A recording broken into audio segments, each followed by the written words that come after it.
everybody, and welcome once again to the Meat Grinder Coach's Corner, where we talk to the movers and shakers of the world and the leaders of young men as they navigate through a high school football season. Pinch hitting for us today is Garrick Milledge of Capital Prep, whose team came off a huge win off of Cromwell Portland, the defending champs of that Pequot-Secaucus division. Cap Prep, I kind of talked them up at the beginning of the year. Lots of guys back, including one really great player. Coach, thanks for joining us, man. I've known Garrick for a long time since he's been with the program. You know, back in the day when About 10 years. when Sidney Jones was there and he accidentally hit that ref in the groin, which is one of my all-time favorite gifts. It's Sidney back in those days, 2012, when Capital was a up and coming program. But Coach, thanks for joining us tonight. Appreciate it. Appreciate you guys having me. Listen, only two games then, but last week kind of came up with a big one. Tell us about that win over Cromwell Portland. That was extremely important because I was really trying to get the kids just to focus on game by game. In years past, they would try to look at other things, but I was like, let's focus on this opponent. Cromwell's extremely well coached. They're a lot faster and quicker than people give them credit for, and they got a lot of talent on that side. And in years past of going against them, I felt we got better and better, and I got a chance to see and speak with Coach Bennett before he left. I got a chance to just learn some more things about the Pequot Conference as well as them, and just how to just coach football better. I think the Pequot get a bad knock on coaching sometimes or not being as competitive. Man, I've seen a lot of coaches. The Pequot got some great offensive play callers as well as some good to great defensive callers. They have really pushed me and forced me to really go out as much as I can regarding football. So Big win. Yeah, go ahead. So going into that game, I knew we had to be on our A game. One of the big things that I wanted to do is I wanted to really showcase Hasheem. This is Hasheem Jones. This is his senior year. Not only just him, but this senior group. These dudes gave me 3 to 4 years of their lives. The least I can do is give them at least 3 to 4 months of preparation getting into this, or 4 days. So we wanted to really get Hasheem going early. They did a phenomenal job defensively, stacking the box. It's just when you have great players, I heard this quote a long time ago, coaches lose games, players win them. And at the end of the day, like, the new NCAA that's not going on, like the X Factor Award, his icon was blink, and I was like, we just got to feed him. Yeah. And we try to give him the ball as much as possible. He's a big dude. I mean, he's 6'0", 200 plus, 210 pounds. I saw him play a couple years ago, maybe when he was a sophomore, against Valley, and he was kind of special then. But you guys have had a kind of like young group. It took a little while for the guys to kind of catch up. But now as this group has kind of got there, you were 5-5 last year, but pretty competitive, if I remember. Did you like you said, you seem like you have a sense that maybe this group was ready to go. You told us a bit off camera that COVID decimated all the city schools, but especially your program. You started as a head coach in 2019. You've been with the program since basically its inception almost. A few years here now, 2012. But tell us what it took. Just take us through quickly. 2019, you take over for Jason Manson, who went off to Iowa, which is where his alma mater is. Yep. And he had some pretty good teams. He got the guys going to UConn. But then COVID hits, man. And what happened? When COVID kind of hit, kind of decimated us because I had about 9 to 10 freshmen lifting consistently. Our guys were doing track, and then everything just shut down. We lost a whole class going into that year, like literally, like that whole group kind of transferred out for safety reasons because we're a school of choice, so kids decide to stay in their district. So we lost a lot. My first year coming out of COVID, I put together an offense and a defense just to survive. Because we would get texts. I got messages literally the day of the game. We went down to basketball, one running back, because close contact was a big factor. Yeah. So not just our school, but every other city school got decimated because kids were either not used to being in school, they were getting in trouble left and right. So I knew it was about 3 to 4 years away. This took me 6 years to get my first 4-year group. This is them. We were independent as well, so it took longer to get these guys developed because when we played the varsity games, we couldn't really develop our JVs.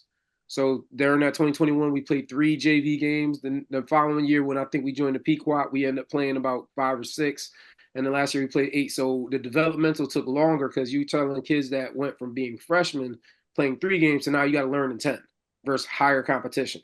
Right. So that set up their development, but it also, it was a rocky road because it's like I just knew they weren't there, but they were giving everything they had, and I had to just go with what I had. It forced me to become better as a coach. So you guys, because you were an independent for so long, you guys were in the CSC. That Mm-hmm. kind of kicked you guys out with like Bassick and Harding and that group when they went strictly basically you had to have a tech school in there, right?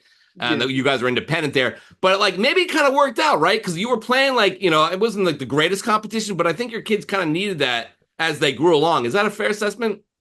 Yeah, it really opened our mindsets to like we don't care who you are, where you're at, we're gonna play you. We played Boston College High School at the time was an all boys school, 960 boys. Oof. They came down and played us. We played Danbury.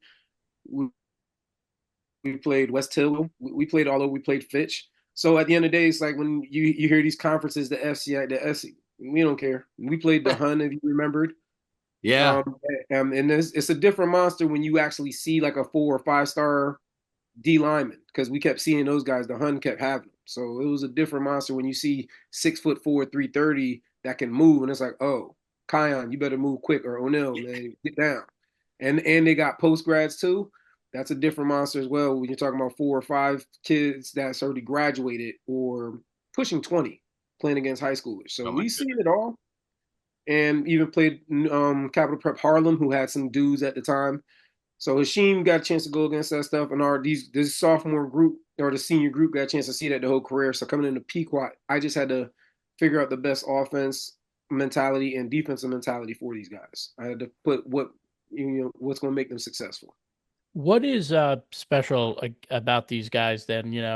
They COVID, you said decimated, you lost a lot of guys. This is your first 4-year group. What makes this group special? What made them want to stay together and compete and, kind of put it all, not all together because it's only 2 games in, so we don't want to get too far ahead of ourselves, but you guys are off to a really good start.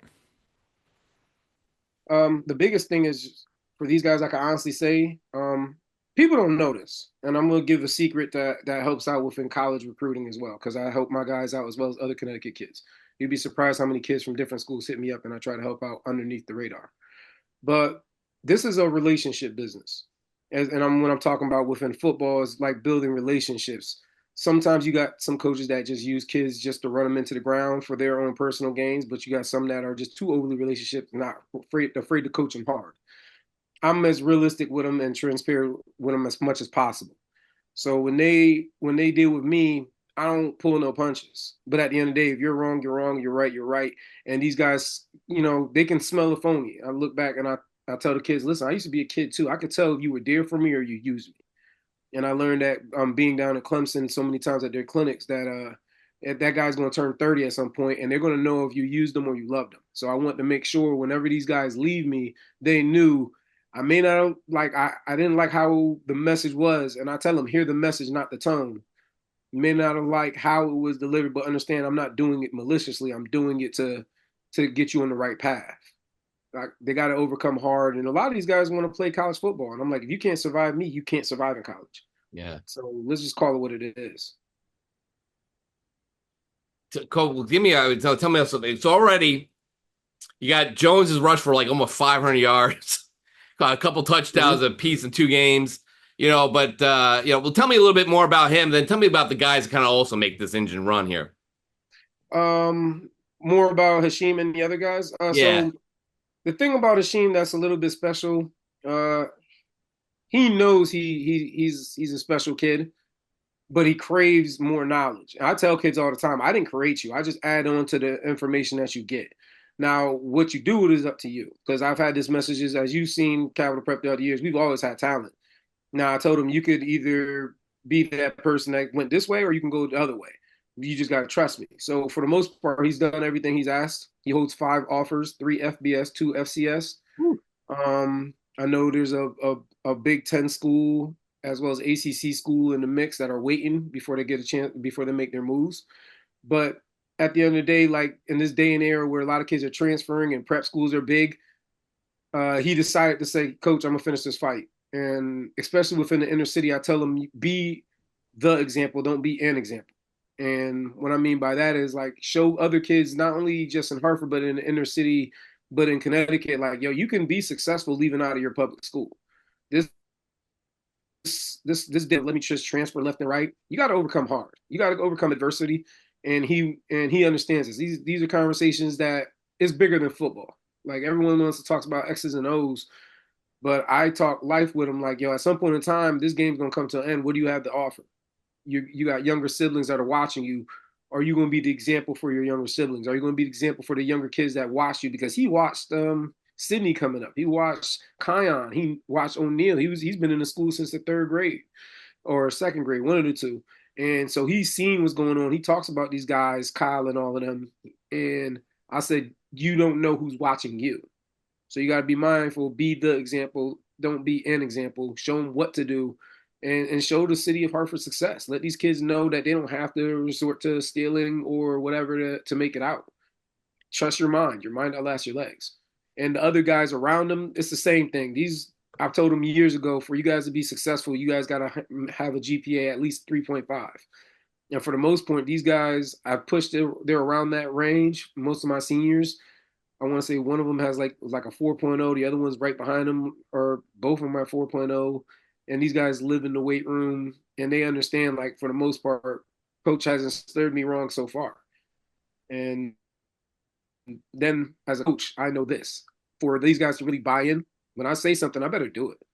So on my Twitter, we'll go to college trips. When I say, yo, we going to Penn State, we going. I got to figure it out. We got to get there. And thankfully, I've planted enough seeds and I met enough people. We're there. And this past off season, from going to Michigan to Clemson to Iowa to all these other places, just letting these kids get exposure. I have no idea what seeds I've planted, but the biggest thing is I want to I always do that to let Connecticut kids know and coaches know we got the same kids like everyone else. It's Yeah. just no one knows about us because we're a small state. And it's about time that the nation knows that we can produce these guys. Yeah, we got some dudes here, coach. You know that. I mean, A you've lot had of them. years. I mean, look at Windsor, we got some kids. Yeah, it seems like all the Hartford kids are all scattered all over the place, though. You know what I'm saying? I mean, I know that it's just been kind of a struggle there, and lots of competition, lots of kids getting pulled in a lot of different directions. Have you seen like how is it hard? I mean, how hard is it coaching kids nowadays, maybe as opposed to 10 years ago or maybe earlier than that? Um, it's difficult to disregard. A lot of kids they use the phone as a crutch, and they're not. And a lot of them depends on what's going on at home or how they perceive things. A lot of them aren't used to being taught. They're used to like, okay, hey, you do this. No, I'm one of those guys. Like, you say you want to go be a college player, you're gonna be treated like this. Like, yo, this is unacceptable. Like today, I had to get after Sheem and my other guy who had a pretty good game, Tafari Dawes, versus Cromwell, and I was like, yo, this is unacceptable. If you want to be a playmaker, a college player, you got to make that play. But you can't get help. I don't care. Well, this and that. Well, I made the no, but it should have did this way. And they don't like it. But at the end of the day, it's like you also got to understand when you get to college, you're gonna go right back down the totem pole. Like, so you got to either learn, deal with it, or just say this ain't for me. A lot of times we sugarcoat stuff, and these kids are going to be the future of our country, whether we like it or not. How do you want the future to be prepared? Are they going to be strong enough to deal with it? Or are we just like, oh man, they'll just figure it out when things get hard? No, I need to know now. I need y'all to understand now. And then even Sydney and people in years past come back and be like, Coach, I understand what you mean now. I get why you did that. Yeah. Yeah, it's not easy. Tell me about the rest of the way here. They got a big game at home, Valley over Hartford Public. That's all of a sudden that's become a little bit bigger. They got coming off a loss. They're coming for you. You guys coming off a win can't hang back. Can't rest on the laurels. Just you only played two. You only won two games. You got Coggenshaw. You got North Branford. This is a pretty tough stretch. And you have Granby Canton, and listen, it's a tough stretch the rest of the way. I don't see one easy game on this schedule the rest of the way. I mean, how do you guys navigate this? In all seriousness, just take it. It sounds cliche, but take it game by game. Focus on what we can control. That's what I learned first joining the Pequot. Is the moment you look ahead, that's when things go sour. And then not really trying to compete against them, but how do we make ourselves better? The little things, like always, like I tell my coaches, ABC, always be coaching. But also I tell the players, ABC, always be coachable.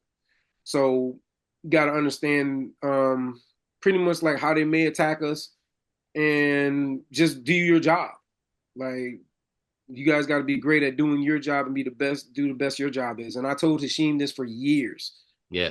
This is not Team Hashim. This is Capital Prep. We're trying to build a program for us to be successful and for you to be successful. I got to let you know you can't and you should not be doing everything. My job as a coach is to expand your knowledge, not just use you.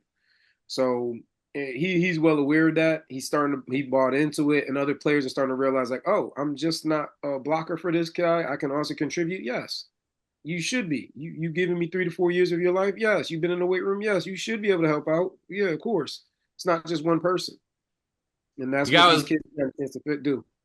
You guys got what it takes. I mean, listen, you guys won this class S small, I believe it was, or the large, I don't remember, in 2014, right? And that was a really good team. Chris Fulton and the gang there. And I mean, this is probably. I mean, I don't want to get too far ahead of it, but I mean, could this be the best Capital Prep team since? I mean, I know like you said, Kion and O'Neill, they had some pretty good teams too, but that was an independent team almost. It was kind of hard to get around there. But I don't know. What do you think? Talent wise, we're up there. That year that we didn't make the playoffs when we lost to Killingly by 8, we had like 5 or 6 Division I kids on that team. Yeah.